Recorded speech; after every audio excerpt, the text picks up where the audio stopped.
লক্ষ্য করেন আমি যখন আই চার্জারে মোবাইলটা চার্জে লাগালাম এখানে 0.6 অ্যাম্পিয়ার নিচ্ছে, অর্থাৎ 600 মিলি অ্যাম্পিয়ার পর্যন্ত চার্জ নিচ্ছে যখন মোবাইলটা আমরা চার্জে লাগাচ্ছি।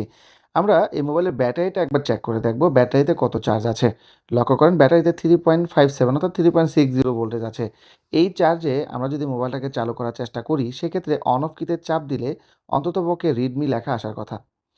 তো মোবাইলটাতে অন অফ কিতে চাপ দিলে কোনো কিছুই কিন্তু আসছে না। তো আমরা এই মোবাইলটাকে চার্জে লাগিয়ে আবারও দেখানোর চেষ্টা করছি। 0.6 আমি অ্যাম্পিয়ার। কিন্তু অন্য আরেকটি মোবাইল চার্জে লাগিয়ে দেখিয়ে নিয়েছি যে আমার এই চার্জারের কেবলটা ঠিক আছে কিনা। তো আমাদের এই মোবাইলে কিন্তু চার্জও হচ্ছে না। তো আমরা তৃতীয় স্টেপে, প্রথম স্টেপে আমরা আই চার্জারে দেখলাম, দ্বিতীয় স্টেপে ব্যাটারি চেক করলাম, তৃতীয় স্টেপে আমরা দেখব এই মোবাইলটা কম্পিউটারে ইউএসবি ডিটেক্ট করে কিনা, অর্থাৎ অটো পোর্ট পায় কিনা। লক্ষ্য করে দেখলাম আমরা এটা অটো পোর্টও কিন্তু পাচ্ছে না। যেহেতু অটো পোর্টও পাচ্ছে না, এবার আমরা ডিসি পাওয়ার সাপ্লাইয়ে মোবাইলটাকে কানেকশন করে তারপর দেখব যে ডিসি পাওয়ার সাপ্লাই লাগানোর পর অন অফ কিতে চাপ দিলে কত রিডিং নেয়। প্রথম দিকে আমরা যখন আই চার্জারে লাগালাম 606 নিচ্ছে।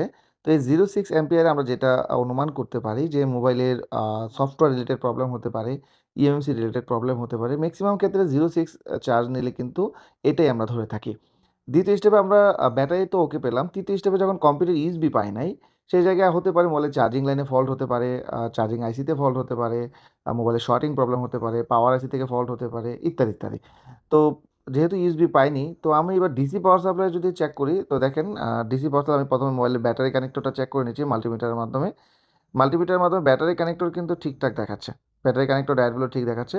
এবার আমরা ডিসি পাওয়ার সাপ্লাই কানেকশন করে অন অফ কিতে চাপ দিব, তারপর দেখব কত রেটিং নেয়।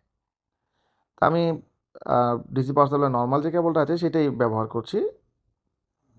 এখানে ডিসি পাওয়ার সাপ্লাই কানেকশন করে রেখেছি। এবার অন অফ কিতে চাপ দিলে যদি লক্ষ্য করেন,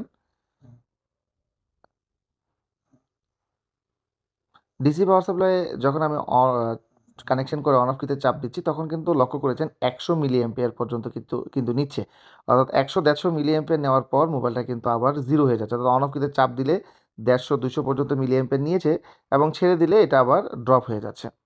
এই মোবাইলটির সমস্যা অনুমান করার আগে প্রথমে একবার এই মোবাইলের মাদারবোর্ডটাকে আমরা মাইক্রোস্কোপের নিচে রেখে একদম ভালোভাবে একবার আই থেরাপি দিব, অর্থাৎ এই মোবাইলটাতে কী কী কাজ করা হয়েছে সেই বিষয়টা আমরা একবার লক্ষ্য করব। লক্ষ্য করেন এখানে আমরা দেখতে পাচ্ছি এই মোবাইলটার সিপিইউ কিন্তু ওঠানো হয়েছে এবং এটার ইউএফএসও ওঠানো হয়েছে এবং ওয়াইফাই আইসির উপরে স্টিলের প্যানেলও ওঠানো আছে।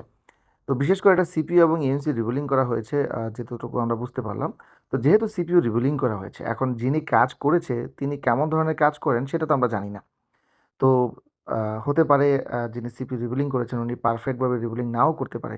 তো আমরা এটার সিপিইউটাকে পুনরায় রিবুলিং করব। তবে